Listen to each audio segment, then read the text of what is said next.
Hi, this is A. Wesley. That ain't even tells it like a TI is. If you like my video, please give it a thumbs up and consider subscribing.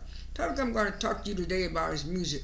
Normani released her new single 159 this past Friday, and I got a chance to listen to it over the weekend. I did listen to a little bit of it Friday, but I kind of scaved over it and stuff like that. But I decided to go ahead on it and take a second and a third listen. And when I tell you, Normani had me floored, she had me floored. I think she had everybody floored because some people wanted her to put out the Candy Paint song because she had earlier last week she had did the Candy Paint challenge. So I think a lot of people thought she was going to put out that song. But it caught me by surprise, 159, because I didn't know the song was gonna be like it was.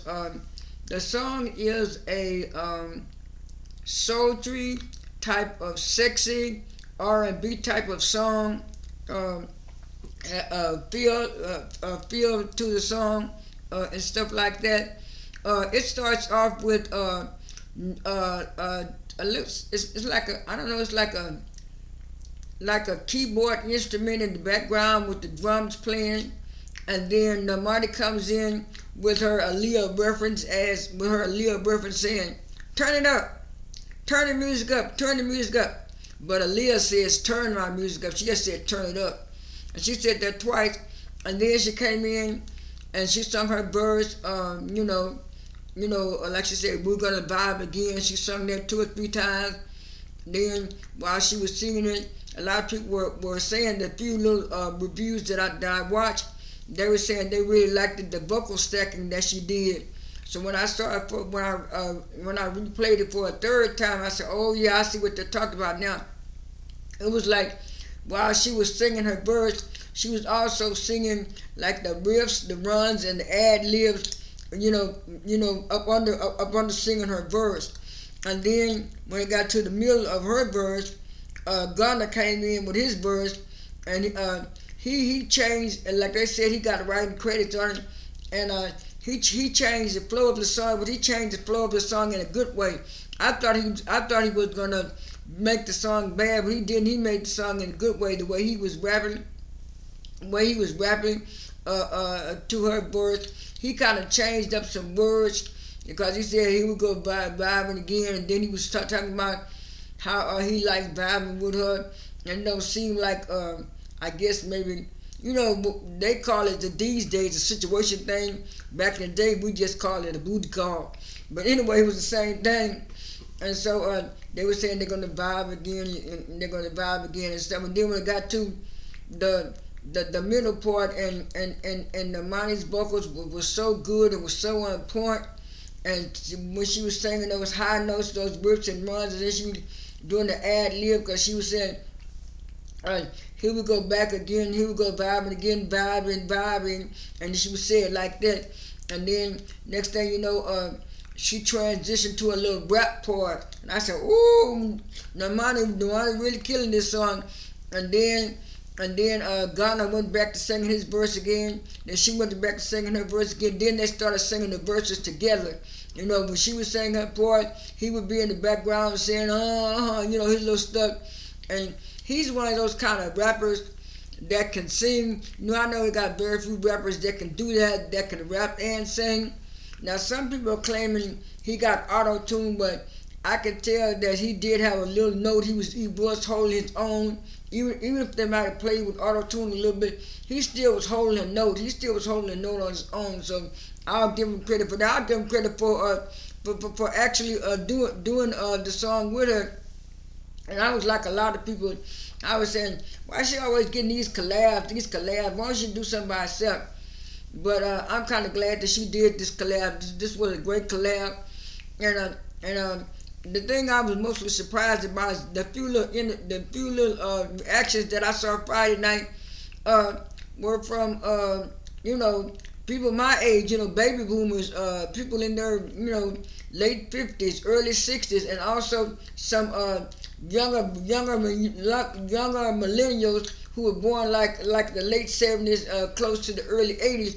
They kind of knew and understand what she was, but it was like some of the young ones was talking about the song was okay. They didn't like the song and stuff. They wanted Candy Paint, and I think over the years, Normani has found her niche, and she has found her audience. As far as what's called, and what it is. I like the fact that she did a sexy, sultry song, but she left like they used to do back in the day. Left things to the imagination. Well, did they really have that? Did they really do that? Did that really happen? Am I hearing it right?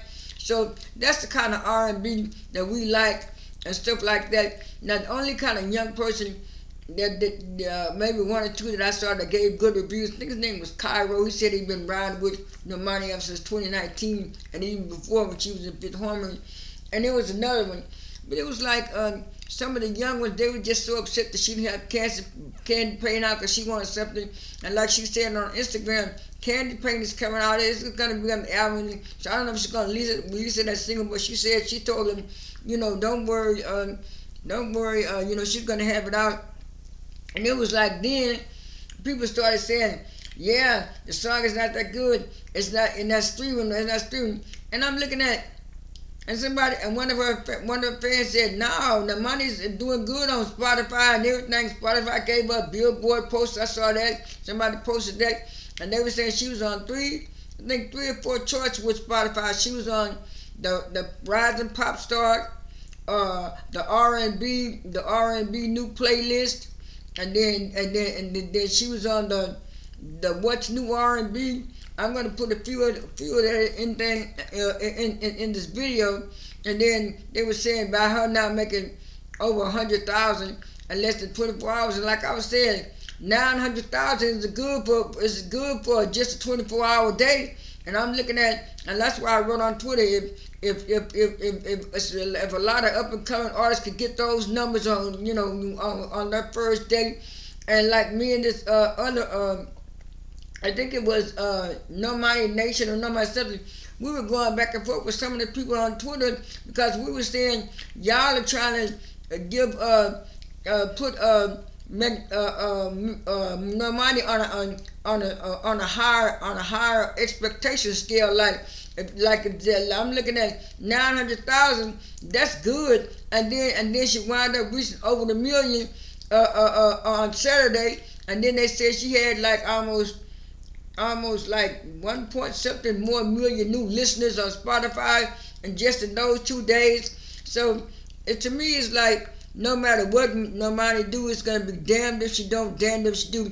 And what, like I say, what kind of makes me mad or kills me, it's the people that she's riding with, like the Gen Zs and all those young people, and all they want is to dance, twerk, and have fun. They don't know anything about old school R&B. Somebody was talking about why she's singing about sex, and I said, y'all must have not had grandmothers or parents or somebody.